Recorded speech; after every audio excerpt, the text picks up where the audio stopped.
Hey, thanks for watching the News Bunker. I'm Andy Waits. It's Monday, January 26, 2009. The week begins with Republicans demanding changes to President Obama's $825 billion economic stimulus package. And maybe he could slice off a couple of billion for that traveling Greek column stage set wherever he goes. House Democrats want $37 billion of that stimulus money to go toward high-tech ends, $20 billion to computerized medical records, $11 billion for smart electric grids, and $6 billion to take high-speed internet into rural areas. They believe that's going to create 900,000 new jobs and set the stage for more economic growth. You know, I think they're going to marry those ideas, make you get on a treadmill to generate electricity for your internet. Last year, 4,505 people died waiting for kidneys. Now, folks are turning to Craigslist as a shortcut for those long lines waiting for a donor.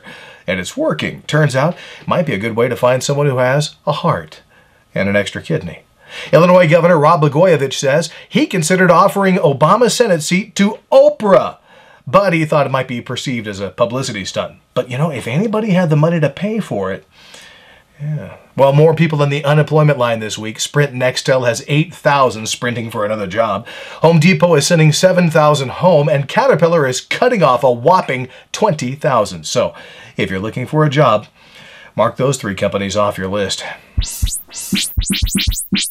And now a look at newspapers from around the world and across America. And first, the New York Times.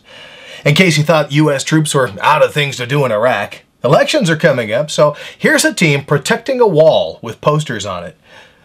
There are two stories on our future. On the left there, U.S. Bank and Trust. Now, is the government permanently in the banking industry? And on the right, although some would say further to the left, Obama's order likely to tighten auto standards. Because, you know, what Detroit needs right now is more restrictions and tighter standards. In the L.A. Times, horses in the San Fernando Valley? Apparently, not for long. Here's a story about cuts in California's budget. Click pause, take a look at those. As goes California, I'm just saying. And Vice President Biden is preparing us for an uptick in Afghanistan casualties. Of course, it's all George Bush's fault. And speaking of W, he's waking up in Dallas. Here's his new hometown paper, the Dallas Morning News.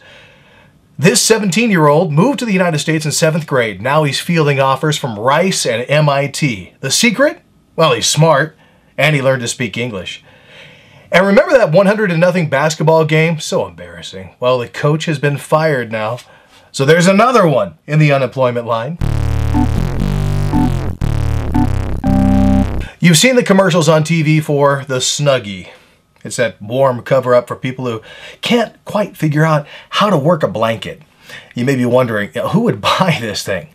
4 million sold since September. Since September! It's a hot item. But if you're considering dropping $30 for a Snuggie, let me save you some money real quick here. Here, you know, this is an ordinary bathrobe right here.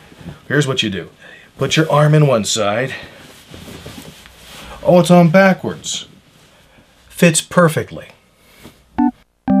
Now, some comments on your comments. Sunny Gen D writes, "What's wrong with legalizing prostitution in Nevada? It's their body and they can do whatever they want with it. There is no downside." No downside? Well, when the rates of prostitution go up, crime goes up, drug abuse goes up, and general morality goes down. Sounds like a pretty big downside to me, Sonny.